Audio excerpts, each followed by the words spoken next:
MG road ઉપર આવેલા જૈન દેરાસરમાં ચાંદીના આભૂષણોની ચોરીથી હોવાની પોલીસ ફરિયાદ નોંધાવાઈ। એમજી રોડ વૃંદાવન હોટલ સામે આવેલા જૈન દેરાસરમાં તસ્કરોએ પ્રવેશ કરી અજીતનાથ ભગવાનની મૂર્તિ ઉપરના પહેરેલા ચાંદીના મુગટ અંદાજિત 500 ગ્રામના વજનની ચોરી કર્યા હોવાની પોલીસ ફરિયાદ નોંધાવવામાં આવી હતી। જે ફરિયાદના આધારે પોલીસે સીસીટીવી ફૂટેજના આધારે તપાસ હાથ ધરી હતી।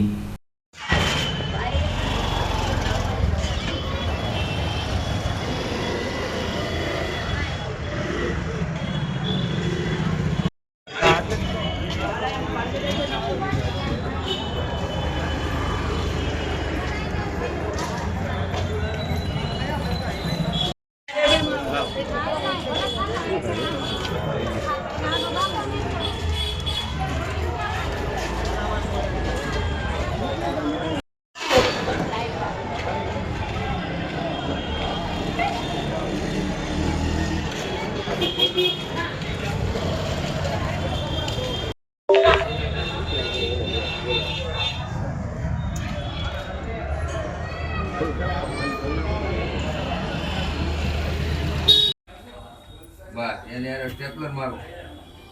હા બસ યાર પછી કરો બધું। એ પ્રણામ ભાઈ મધુકર ભાઈ કોણ હું તો